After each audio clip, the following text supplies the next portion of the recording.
Ahmedabad plane crash का 18 second का एक ऐसा वीडियो आपको दिखाएंगे जिसमें सबूत पर सबूत है। इस वीडियो की एनालिसिस हो रही है सिर्फ भारत में नहीं बल्कि पूरी दुनिया में। पूरी दुनिया उस सवाल का जवाब ढूंढ रही है जो आपके मन में भी है। सवाल क्या है ये बताने की जरूरत नहीं, क्या कोई एंगल है सचमुच? डिटेल से आपको समझाते हैं एक्सक्लूसिव रिपोर्ट के जरिए।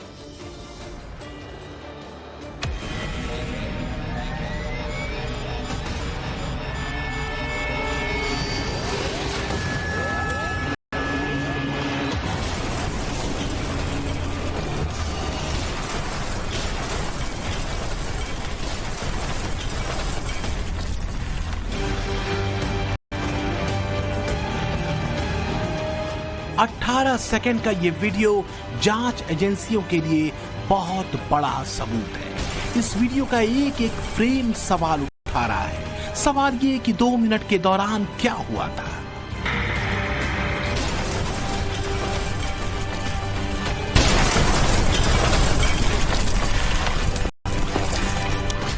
इस प्लेन की ऊंचाई जमीन से महज 190 मीटर थी।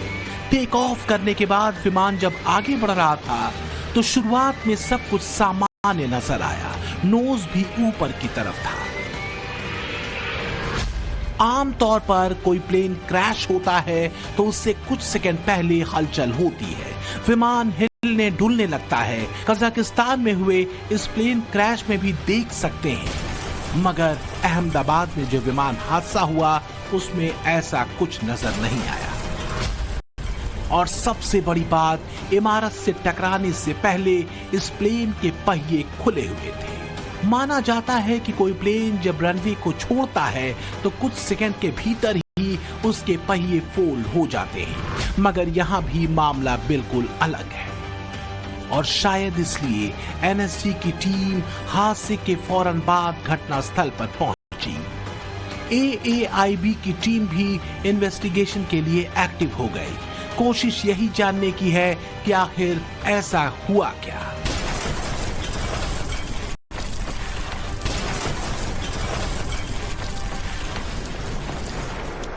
अब जरा ये तस्वीर देखिए।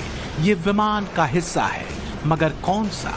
ये पहली हादसे के बाद उलझी रही, लेकिन बाद में पता चला कि ये टेल है, यानी विमान के पीछे का हिस्सा। इस प्लेन की लंबाई 56 मीटर के करीब थी और चौड़ाई 60 मीटर। सोचिए कितना बड़ा हिस्सा इस इमारत के अंदर घुस गया। उस इमारत से रिपोर्ट देखिए और ये तस्वीरें देखकर समझिए कि मंजर कितना खतरनाक रहा होगा। अभी गवर्नमेंट की तरफ से कोई आंकड़ा नहीं आया है, लेकिन ये देखिए, ये सीधी तस्वीर जहां पर प्लेन क्रैश हुआ था उसी जगह पर इस वक्त हम मौजूद है। ये उसके पुर्जे पार्ट्स आप देख सकते हैं कि कैसे कुछ भी यहाँ पर बचा नहीं है, सब कुछ जलकर राख हुआ है। देखिए बाहर की तरफ कुछ मोटरसाइकिल भी थी, वो भी जलकर राख हो चुकी है। इस वक्त यहाँ पर भारतीय सेना की तीनों पाक ने भी कमान संभाल रखी है, पैरामिलिट्री फोर्स भी है। लेकिन देखिए इस इमारत की तस्वीर अगर मैं आपको दिखाऊं, मैं अपने सहयोगी संकेत से कहूंगा कि थोड़ा आगे आके दिखाए कि यहाँ से आगे किसी को जाने की इजाजत नहीं है, लेकिन सर अगर थोड़ी आप जगह दे देंगे तो हम दिखा पाएंगे कि ये इमारत देखिए, यही इमारत से वो हो सकता है कि ये प्लेन जो है 1:40 पर जब उड़ान भरी हो 1:38 पर, तो 1:40 पर यहाँ इस इमारत से टकराने के बाद नीचे गिरा हो। हालांकि यहाँ पर जो आई विटनेस है उनका ये कहना है कि इमारत से टकरा कर नीचे गिरा है, लेकिन हादसा क्या हुआ है, क्रैश किस तकनीकी खामी से हुआ है, ये वजह अब तक साफ नहीं हुई है। शुरुआती तौर पर सामने आया है कि विमान किसी पक्षी से नहीं टकराया और हवा भी इतनी तेज नहीं थी कि टेक ऑफ करने वाले प्लेन को अचानक ही नीचे की तरफ झुका दे। इसलिए ब्लैक बॉक्स पर नजरें टिकी हैं। ब्लैक बॉक्स के जरिए ही पता लगेगा कि हवा में क्या एक्टिविटी रही होगी या फिर टेक ऑफ के दौरान क्या सिचुएशन होगी। इधर एयर इंडिया के सूत्रों का दावा है कि विमान ने सभी जरूरी तकनीक जांचों को पास किया था। उड़ान भरने से पहले किसी तरह की खराबी नहीं होने की बात भी एयर इंडिया के सूत्रों के हवाले से सामने आ रही है। तफ्तीश उस एंगल से भी हो रही है जिसमें आकाश वत्स नाम के एक यात्री ने बड़ा दावा किया है। आकाश वत्स इसी प्लेन में थे जब वो दिल्ली से अहमदाबाद जा रहे थे। उनका दावा है कि इस प्लेन में टच डिस्प्ले काम नहीं कर रहे थे। सूत्रों के मुताबिक प्लेन के दोनों इंजन भी फेल हो गए थे। इन्हें थ्रस्ट नहीं मिला और शायद इसलिए जहाज गिर गया। डीजीसीए के अधिकारी उड़ान डेटा, वॉइस रिकॉर्डिंग और गवाहों के बयान जुटा रहे हैं।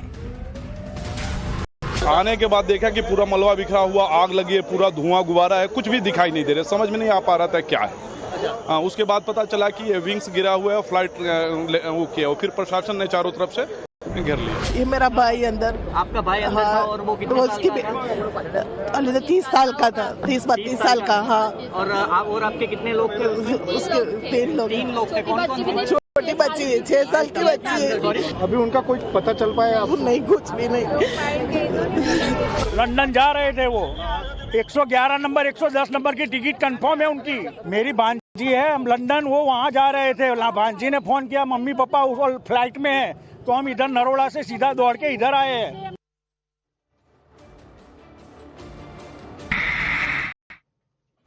और क्रैश साइट से हमारे सहयोगी विद्या झा इस वक्त हमारे साथ जुड़े हुए हैं। देखिए विद्या, न सिर्फ गुजरात बल्कि देश की हर आंख आज नम है। पूरा देश इस हादसे के बाद से गमगीन है। प्रधानमंत्री नरेंद्र मोदी भी वहां मौजूद है, जो एक उच्च स्तरीय बैठक में शामिल हो रहे हैं। जरा तस्वीरें वहां से दिखाइए और जो ताजा अपडेट्स वहां से सामने आ रहे हैं वो भी दर्शकों को बताइए।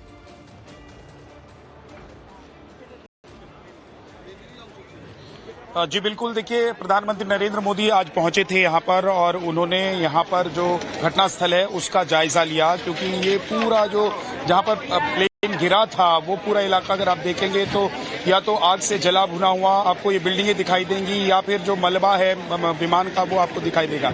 लगातार यहाँ पर हम देख रहे हैं कि जो ग्राउंड वर्कर्स हैं वो इसको क्लियर करने की कोशिश कर रहे हैं, और हम तस्वीरों में आपको दिखा रहे हैं कि देखिए अभी भी यहाँ पर फायर की जो टीम है, फायर विभाग की टीम, वो अपना काम कर रही है, क्योंकि अभी भी कहीं ना कहीं दिखाई दे रहा है कि कहीं धुआं है और उसमें अगर कुछ हो सकता है तो उसको ढूंढने तलाशने की कोशिश हो रही है। साथ ही साथ हम आपको बता दें कि फिलहाल इसको पूरा बैरिकेड करके रखा गया है, हालांकि बताया जा रहा है कि थोड़ी देर में इसको खोला जाएगा। अभी भी जो विमान का मलबा है वो पूरी तरीके से साफ नहीं हुआ है। मैं आपको दिखा रहा हूँ कि 4 बिल्डिंगें हैं जिससे टकराकर विमान नीचे यहीं अंदर कैंपस के अंदर गिरा था, और उसके कुछ पार्ट्स जो हैं वो बाहर की तरफ आकर गिरे थे। और देखिए ठीक इसी तरीके से आप देखेंगे, ये जो आप देख रहे हैं विमान जा रहा है, ये इसी तरीके से यहाँ से विमान आसमान से उड़ते हुए निकल जाते हैं। किसी को अंदाजा नहीं होता इस बात का कि कभी ऐसा भी हो सकता है, लेकिन कल जो हुआ वो सिर्फ 2 मिनट, यानी कि जब तक पलकें झपकती और कुछ लोग समझ पाते तब तक ये बड़ा हादसा हो चुका था। और लोग जो इसमें सवार थे वो तो इसके शिकार हुए ही थे, लेकिन जो लोग यहाँ इस कैंपस के अंदर मौजूद थे, चाहे वो डॉक्टर्स थे, चाहे वो यहाँ पर सेवा देने वाले लोग थे, वो भी इसके शिकार हो चुके थे। कुल मिलाकर इस घटना के बाद अब सबसे बड़ा सवाल ये है कि आखिर ये घटना कैसे घटी, इसके पीछे वजह क्या रही होगी। क्योंकि देखिए तकनीकी तौर पर कई बार ड्रीम लाइनर पर सवाल उठ चुके हैं कि जो सुरक्षा लिहाज से जिस तरीके से उसकी जांच होती रहनी चाहिए वो ना सिर्फ हो पा रही थी, बल्कि इसके अलावा रखरखाव को लेकर भी सवाल 2013 से लेकर 2024 तक कई बार सवाल उठे। अब ऐसे में सवाल ये है कि एयर इंडिया जो इस विमान को ऑपरेट कर रहा था, जी, क्या उसको कहीं कोई खामी दिखाई दे रही है, या डीजीसी जांच का विषय ब्लैक बॉक्स मिल गया है कि आखिर कॉन्फ़िगरेशन में कोई दिक्कत हुई, पायलट से कोई चूक हुई या कोई तकनीकी खराबी थी। तमाम बातें जांच के दायरे में सामने आएंगी। फिलहाल बहुत बहुत शुक्रिया आपका विद्या, तमाम जानकारी।